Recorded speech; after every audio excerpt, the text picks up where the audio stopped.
Hello, my name is Roger G, and my wife Lynn and I recently took a Grand Circle travel trip called Ireland in Depth.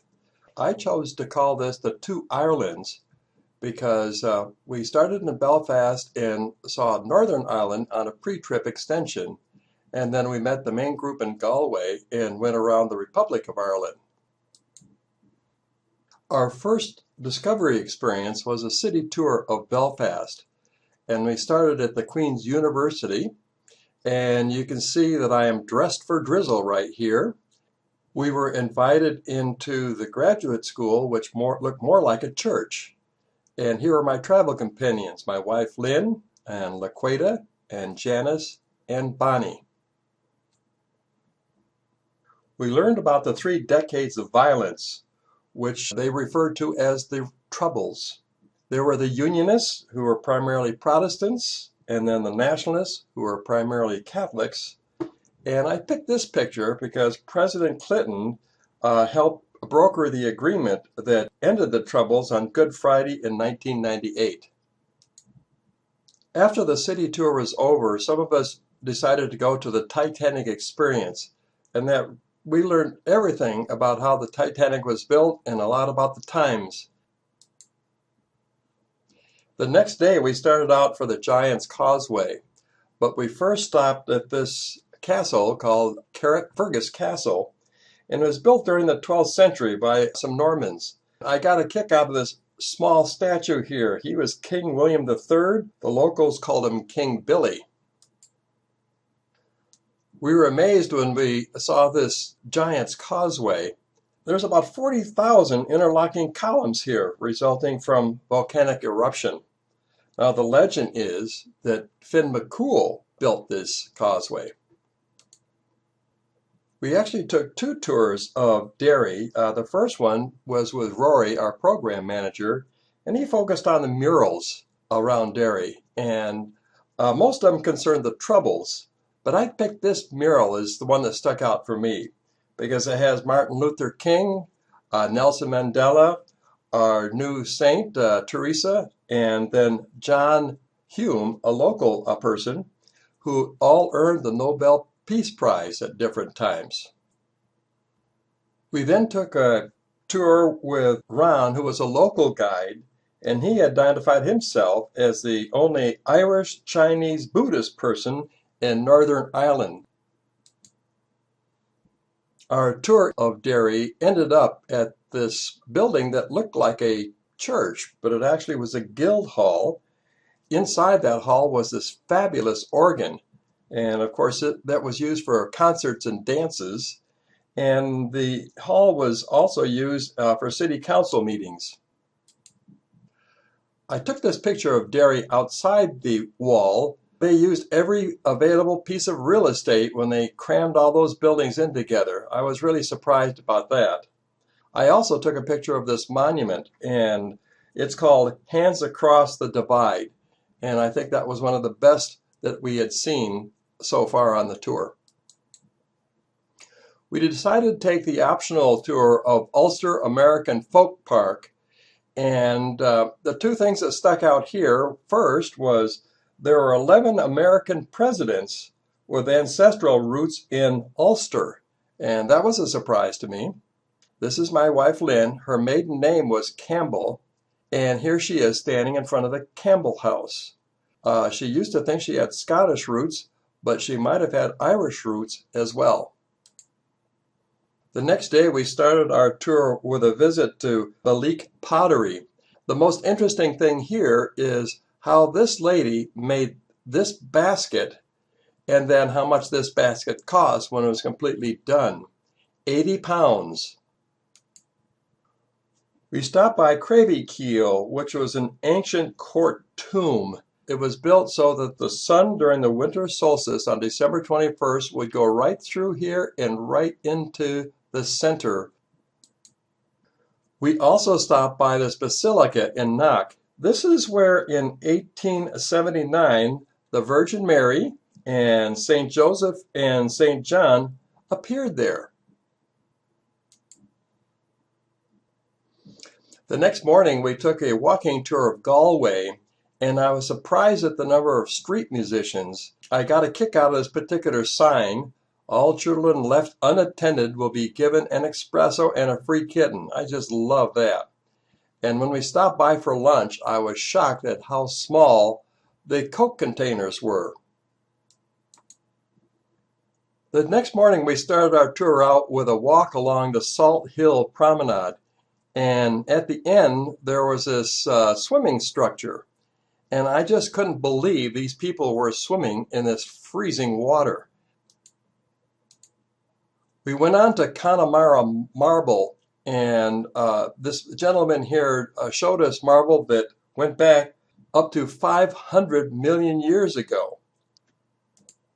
The next morning we visited Kilmore Abbey and were surprised to see so many people from the University of Notre Dame there. They were going to invest in a school for their college students on this site. And we also visited the chapel there, and we saw some of that Connemara marble in the chapel. We next took a cruise along Kalari Fjord, and I was really surprised at the fish farming that went on right there. We then visited an area where the homes were abandoned back in the 1800s during the Irish potato famine.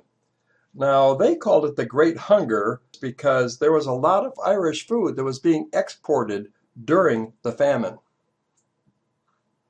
The next morning, our coach took us through an area called the Burren, which was really had a lot of rocky landscape.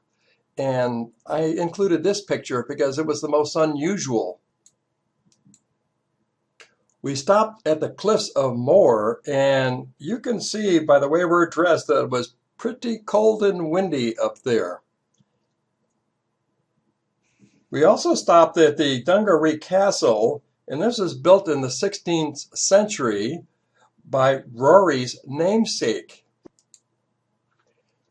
And then we ended up in Killarney, where we took a jaunting car ride through Killarney National Park. When we took the tour around the Ring of Kerry, it just was not a sunny day, so I didn't get very good pictures, but I did get one that was very interesting. And there was this round thing right here in the corner, and the locals used that for protection against invaders. That night, a few of us went to Finnegan's, which was a restaurant in the basement of a building, and it reminded us of Hernando's Hideaway. The next day, we started out our tour around the Dingle Peninsula at the Kerry County Museum, and we were all surprised by a special exhibition of the dresses of the Rose of Tralee. Now, the Rose of Tralee is like the Miss America contest. And so here's Lynn next to the dress worn by the first winner back in 1959. And here's Bonnie with all this writing on the bust. And then Bonnie with the most colorful dress by one of the winners. What we had intended to see was this medieval street recreated in the basement of the museum. It looks like this guy is trying to kill this poor guy. He probably stole a piece of bread.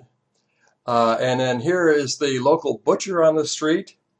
And it appears that my wife got a picture of me instructing the palace guard to do something. It was a beautiful sunny day on the Dingle Peninsula, and this picture shows it. I also got a picture of this beehive hut that has been used in the recent Star Wars movie.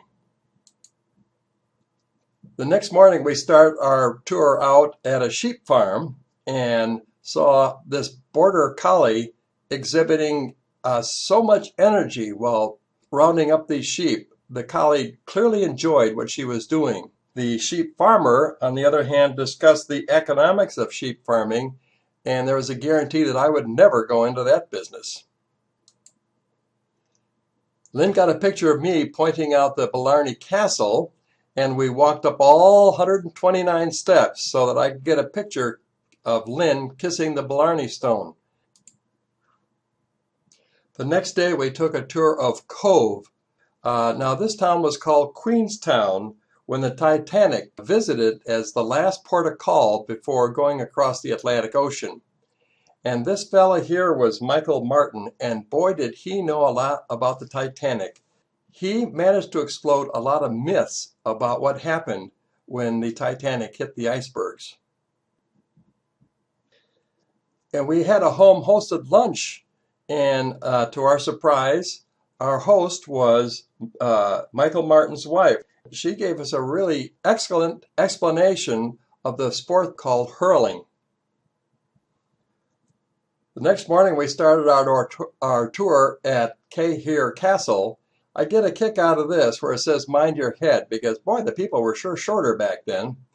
Anyway, this castle was built in 1142 and it was supposed to offer excellent protection against any invaders. But then the Earl of Essex came in 1599 with some artillery, and they bombarded the wall until it came down. So that's the end of that kind of protection. We stopped to see the Waterford Crystal Factory, and here is Bonnie and Janice standing beside the world's largest crystal goblet.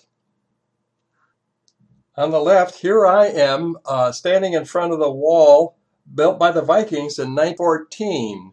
And that wall was part of this bar that we went into to hear this guy sing. This was the very first place the flag was flown after the Republic of Ireland got its independence. The next morning we stopped by this gentleman's place. This ash tree is selected, and the part of the tree near the roots is the most important because this root area is very strong. Here he is, he's cutting out one of these sticks, and then they slammed these two together, and he called it the Clash of the Ash. We were surprised to learn that Rory's favorite sport was hurling, and he seemed to be pretty good at it. We got Lynn dressed up in the typical hurling outfit. When we took a walking tour of downtown Kilkenny, the surprise to me was how all the local merchants have gone out to support the hurling team, and there was going to be a big match on September 4th. The next day, our coach took us first to Avoca Mill, which makes wool cloth. And this gentleman is demonstrating how the cloth was made on a vintage loom, and this is the modern machinery that is used. We stopped by Trinity College to see the Book of Kells and saw a total of 2 pages out of that book. The surprise for us was that the Georgia Tech and Boston College fans were there because there was an American football game being played near our hotel the next afternoon. On our last full day in Dublin, we took a Guinness tour, and here are my friends learning how to drink a pint of Guinness. We had our farewell dinner at a pub outside of town, and so I thought I'd list the names, starting with Tom, and next to him is Joe, Jean, and Randall, Joyce, Janice, Janet, Roy, and Rory. And then here's Bonnie and Janice, Joan, Lynn, and Walter, Olga, Amy, and Laqueta, and my wife Lynn, and Linda, Mary Ann, Donna, this is Stephen, Sandy, Ann, Bill, Cheryl, Tim, Elaine, Ann, and Karen, and this is Frank and Mary Ann. And she led us in an alphabet song as a tribute to Rory. It was a lot of fun. And let's see, this is Bertie, Barbara, Herb, Laurie, Nancy, and Marcy, Joyce, Whit, Mary, and Jerry. And here I am with Rory, who was just a terrific program manager, and our driver, Pat, who just hated to have his picture taken, but he was such a friendly guy. I hope you enjoyed this.